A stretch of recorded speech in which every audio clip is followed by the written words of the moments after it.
just really wanted to show you guys my GoTo Glam look. I just really like the look of just like a flawless skin. So when you are using a full coverage foundation, it's really important to use sort of a buffing brush to buff the foundation into your skin so it doesn't just sit on top of your skin. My favorite thing to use when I am applying foundation is it's called the Beauty Blender. It's amazing. It's just like a little egg-shaped sponge. It's cool because it has this little tip that you can just get into like the corners of your eyes, into little areas, and then I use the back of it, and that's how I do what he's doing. Okay, so now we're going to go in with the contouring.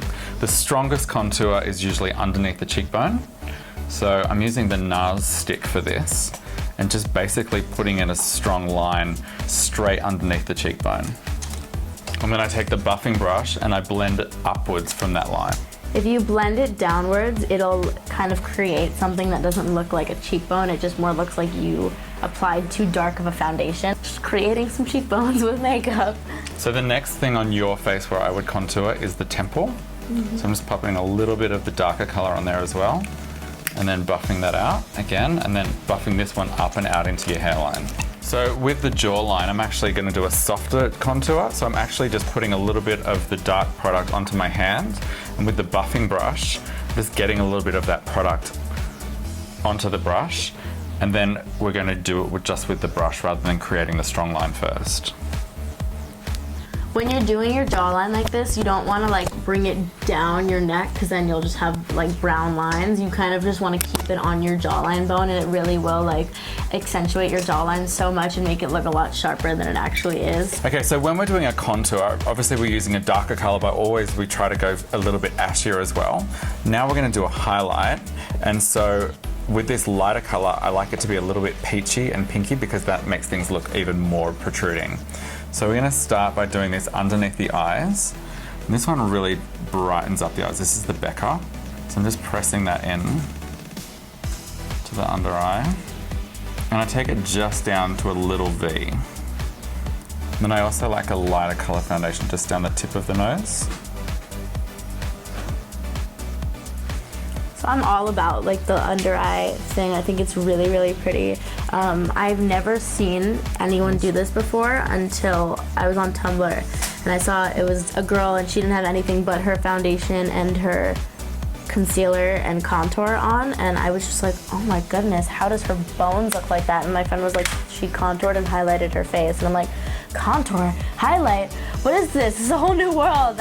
So before I put powder on my face, I always like to just check my foundation and my concealer and stuff and make sure I'm completely happy with everything, because once you put powder on, you shouldn't really put liquid over it because it gets a really weird texture. So I'm just putting lots of translucent powder underneath the eyes here. We want this to be the flattest part of the makeup. If you use a loose powder and it's just really thick, with the Beauty Blender, if you just kind of cake that on your face and let it sit, it'll completely bake your face and keep you matte for a really long time, and then you just wipe it away with a fluffy brush by Glenn. This is very much like the Hoola that you were talking about, the Becca. Yeah. And it's also kind of like the NARS Laguna. What you want to contour is a matte ashy bronzer. So this one's pretty dark. Definitely matte. And now that we've set the cream contours with a powder, we're going to go in with a fan brush and just accentuate that contour even more. The reason I love to use a fan brush for this is because you can really create a straight line, but it also is a soft line so it doesn't look like you've drawn it on. I love, like he said, the fan brush is really great, but I love contouring with brushes like this. I don't know if you could see this, but it's amazing. These kind of brushes are really nice. Okay, so yeah, I actually use this usually for highlighting because you can really hit the high points. So the high points you want to always get are across the top of your cheekbone.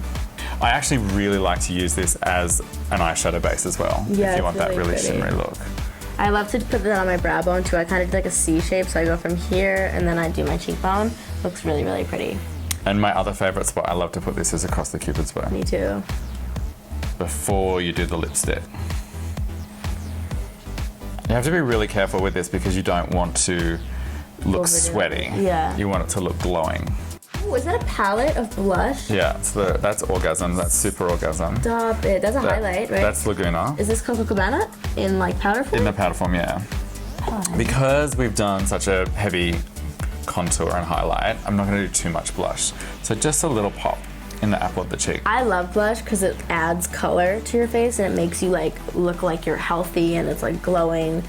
Okay, so when you're looking at the color wheel and you want a certain color of your eye to pop, you pick the exact opposite of that color. So if you wanted the green in your eyes to pop, you put a red on it and that would make the green come out. If you wanted the gold highlight to come out of your eye a little bit more, you'd use a purple shade. See, I mean, you could use this reddy bronze color, which would really make the green come out. That bronze exactly. coppery color. And then we're gonna pack that on top of it. Love that. I'm just gonna pop this red color by Charlotte Tilbury into your entire mobile lid, which is the part of your lid that moves. So everything up to the socket bone. And then we're gonna press the gold.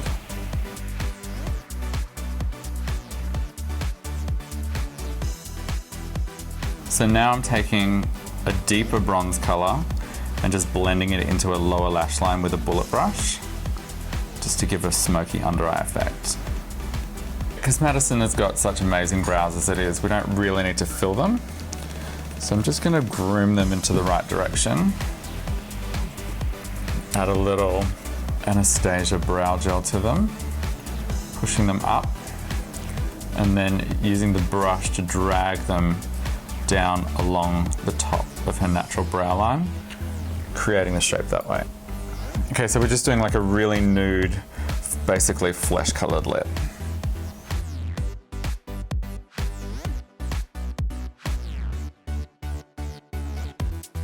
So I really like to use a lip liner for my whole entire lip, and I like to use a color that's definitely close to my actual lip, maybe a little bit darker so I have some color.